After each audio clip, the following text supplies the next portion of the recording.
Get ready for the dictation in 3, 2, 1, start. Honorable members, in a democracy, nothing is more sacred than the mandate given by the people.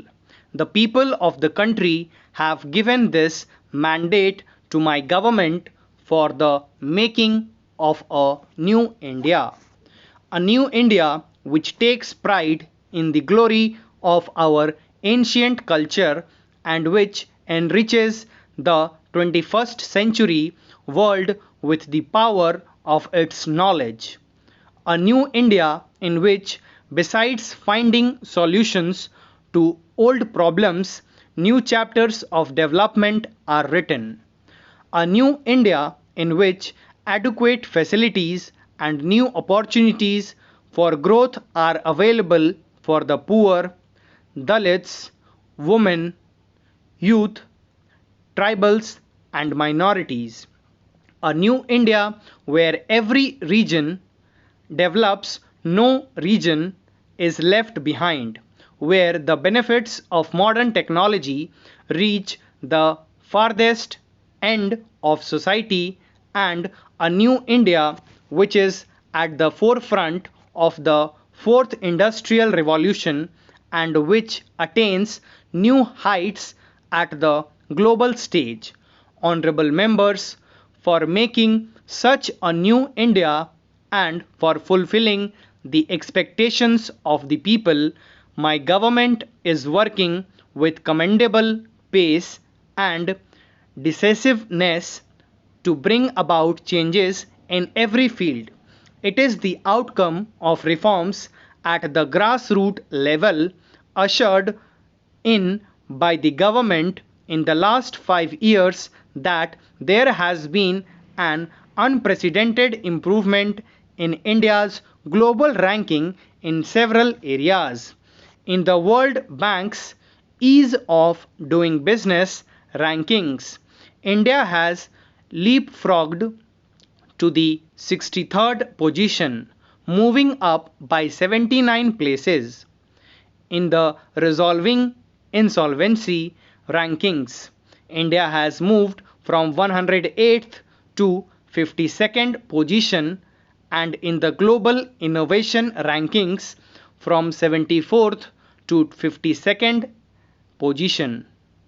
India has improved its international ranking by 10 points in the Logistics Performance Index.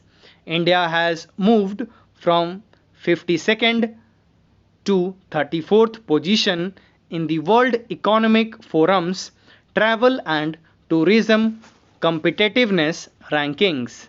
These reforms in diverse areas are also a call to the international community to see how India has strengthened its foundations in the last 5 to 6 years and how keen the people of India are to build a new India. Honorable members, my government is following the mantra of Sabka Saath, Sabka Vikas. Sabka Vikas and is working with full commitment and sincerity. Free gas connections to 8 crore poor houses to 2 crore poor. Bank accounts to about 38 crore poor. Free treatment facility to up to rupees 5 lakh to 50 crore people. Insurance cover to 24 crore people and free electricity connections to over 2.5 crore people have been provided with complete transparency and without any discrimination.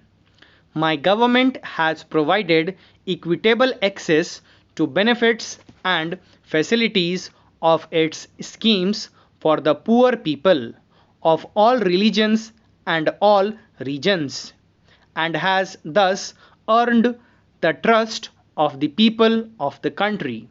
Honorable members, Dr. Shyama Prasad Mukherjee, the great son of Bengal and the Minister of Industry in the government headed by Jawaharlal Nehru ji, had said in the Lok Sabha, in a democratic federal state, the fundamental rights of the citizens of one constituent unit cannot vary vis-a-vis the citizens of another unit. Are not the people of Jammu and Kashmir entitled to the fundamental rights that we have given to the people of India minus Jammu and Kashmir?